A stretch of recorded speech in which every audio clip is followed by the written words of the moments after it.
है ना सारे बंदे आ जाने वेला मुंडा ना तो 2.5-3 लाख तो वाल देती बनो तो आज पैसे मांगे जी आ जाए मिलन दे तो वीडियो देखो पैसा तार बंदा कमा के कि अल्लाह माफ करे को मिलन दे को वीडियो पैसे भर के आवे भाई शहजाद भी पैसे गिन दे आता मम्मी डैडी सलपेंट लाला इंशाल्लाह दा मुलाकात करने शहजाद भाई नाल ए वे चौक मुंडा अल्हम्दुलिल्लाह वीवर वेले मुंडे शहजाद दे पिंड पहुंच चुके हैं तकरीबन घर पहुंचने वाले भी हैं शहजाद भाई बड़ी इंतजार कराई वे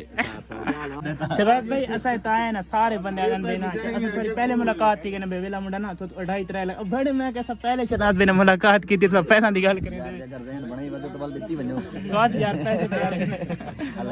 अल्लाह तो खुश रखे यार इंसान इखलाक होना चाहिए पैसे तो होना नहीं चाहिए नहीं शहजाद बिल्कुल वैसे पैसा तार बंदा कमा के तबीयत से ठीक है किमें गुजरते पेना चल जी माशाल्लाह शहजाद भाई दे बड़ा व्लॉग शूट करेंदे पेन सारे चावण वाले व्यूअर आए खड़े करे को मिलन दे को वीडियो दे कोई पैसे क्या नहीं होंदे कोई भी बंदा टक्कर दे ना शहजाद भाई काफी सारे ऐसा मैं दे आ दिन पैसे भर के आवे भाई शहजाद भी पैसे गिन दे अर्ज है के सिकता बंदा सीधियां करेंदा तो यारी सीधियां करो सुनाओ सीधियां करेंदी ना बंदा वाल जड़ा ना यारी खराब थी अर्ज है कि मेरे ख्याल है तो था बाशऊर वे समझदार है जिसले बंदा जेड़े इलाके रंदा होवे ना अगर उठा होवे जीरो और उस तो बाद थोड़ा जे अल्लाह पाक हीरो बनवने हीरो तो चलो मेरी उतने औकात हीरो ही सादे वास्ते थोड़ा जा जड़ा ना जीरो तो उत्ते लगा वने तो अंदाजा करो सब तो ज्यादा तकलीफ क्या को होंदी बल इवें गल है समझदार इशारा काफी मैं कहीं को खवाओ ना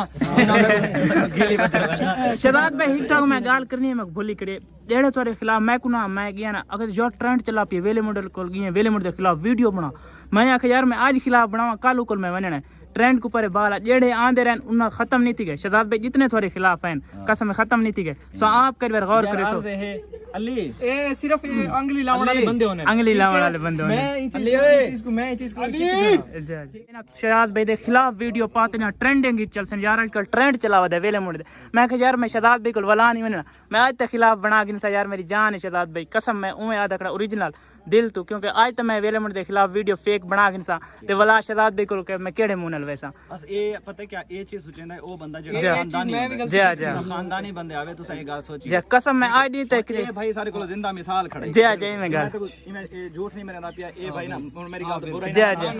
मैं यो करना ना मैं एक मिसाल देना पे ठीक है ते ए बंदा ना हुन तो सारी यारी है जे हुन जा रही है ए बंदा ना मेरे खिलाफ वीडियो बनादा है ना जे ए बनादा खुद बिल्कुल बिल्कुल मैं बनाई ये वीडियो मैं को इथों बंदे आखई को आख भाई ना तू वीडियो बना खिलाफ तू वायरल थी वैसे ओ घर बैठे फलानी मतलब एक अगवा जी यार वो चांद शहजाद भाई व्यूज आवे चांद व्यूज ना मैं को सिर्फ क्या उना के तक व्यूज मिलसन फलां थी सी मैं एक वीडियो बना रही थी मेरे खिलाफ सोचा ना समझे खिलाफ वीडियो बना रही थी हालांकि ऐसी गाल कोने ई क्या वीडियो बनाई है कि शहजाद घर बैठे थिया मिलदा नहीं मिलन दे पैसे मांगे ने मेरे कोलो हालांकि ऐसी कोई गाल है ना बिल्कुल कोनी है कोई गाल नहीं सिर्फ इन्हें क्यों बनाए के वायरल थी मन की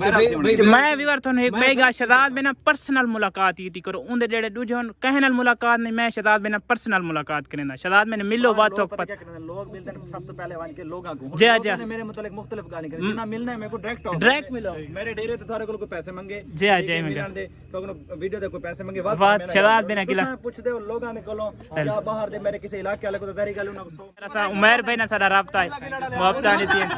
अल्लाह हाफिज अच्छा उमर भाई सारा सफर शहजाद भाई अच्छा सारे वास्ते दुआ कराया सफर करना है